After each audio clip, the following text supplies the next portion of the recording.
Let's talk about ice. Ice, baby. If it is cold flying condition, नाही flying conditions, की बर्फ पडणार आहे किंवा इन जनरल लो टेम्परेचर आहे किंवा पाऊस पडतो, इसेन्शियली ह्युमिडिटी जास्त आहे आणि higher you go lower pressure low temperature, so that can cause ice build. आणि मग विंग्स असतो, let's say this is our wing, this is your front of the wing, this is your aft of the wing. तर कसं होतं, ice buildup होतो. Ice buildup कुठे होणार? पुढेच होणार आईस बिल्डअप, कारण की इथून हवा लागते, इथून वारं लागते. आणि इथे जर आईस बिल्डअप झाला, सपोज असा आईस बिल्डअप झाला, now this is not a smooth surface. Yes, हवा येते, इट स्टार्ट्स गेटिंग टर्बुलंट आणि यू लूज लिफ्ट. त्यासाठी काय करतात, there are two systems. You have anti ice system आणि de ice system. In the name, de ice म्हणजे ice आहे ते काढून टाकायचं, आणि anti ice as an ice avoid करायचं.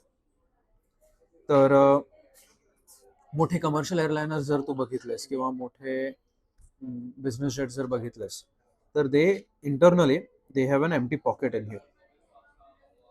आणि the only thing it does is flows air, ज्यातनं हवा जाते इंजिन मधून. This is your jet engine, आणि हा तुझा कंबशन चेंबर. तुझा कंबशन चेंबर असतो. कंबशन चेंबर मधनं they take something called as bleed air, आणि this is hot bleed air. इथून जर घेतलं तर दिट इज कोल्ड ब्लीड. तर ती हॉट ब्लीड एअर येते आणि इट गेट्स कनेक्टेड हिअर, आणि विंगच्या लिडिंग एज मधून म्हणजे फ्रंट साइड मधून गरम हवा जाते. The moment like a blood vessel or lung, आणि तिथून हवा जाते आणि it is hot air, so it heats up the metal. The moment it heats up the metal, ice melts or base of the ice melts आणि बाकीचं ice उडून जातं. It does not stick, कारण की पाणी आहे. छोट्या विमानांना देर is a different system. It is based of pneumatic pressure. So जर मी असं थोडंसं असं 3D व्ह्यू काढला, इथे एक पॅड लावतात, it's a rubber pad. Normally it it doesn't do anything, पण this is much better. Normally it doesn't do anything, पण जर आईस बिल्डअप झाला आणि तुला आईस ब्रेक करायचं असेल तर इट एक्सपॅन्ड्स. त्याच्यामध्ये ब्लॅडर्स असतात, आणि साईडनं जर तू बघितलंस तर it looks like this when it expands.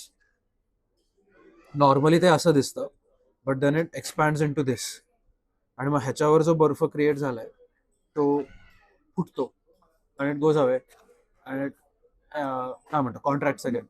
This your de ice system. This one, there is a heating element. Propellers किंवा हेलिकॉप्टर्स, त्यांचं रोटेटिंग असतं आणि they cannot afford to have ice buildup, कारण की छोटे विंग्स असल्यामुळे, प्रॉपेलर डायमीटर वगैरे छोटा असल्यामुळे, their aerodynamic reliability is very critical. तर त्यांचे पण असेच, suppose let's say this is your propeller आणि this is your hub. What it is एवढंच असतं, आणि suppose this is the leading edge म्हणजे रोटेशन असं आहे, एवढंच लावतं पॅच, आणि it is a heating element. आणि बर्फ बिल्ड झाला की हीट करतं. आणि imagine now this is rotating. तर तुला माहिती आहे की जर काही असं रोटेट होत असेल आणि जर इथे तू वेट सोडलं तर it slides across and it goes. इथे जो बर्फ आहे तो वितळतो. Now this is rotating really fast. तो बर्फ सटकतो आणि with it takes rest of the ice with it. So इकडचा बर्फाचा गोळा असा जातो आणि इकडच्या बर्फाच्या गोळाला धडकतो आणि मग सळण निघून जातो. Angry very good. Yes, angry birds. This is one of the DI systems. And same reason. Turbulent air, it causes issues. So we want to get rid of the ice.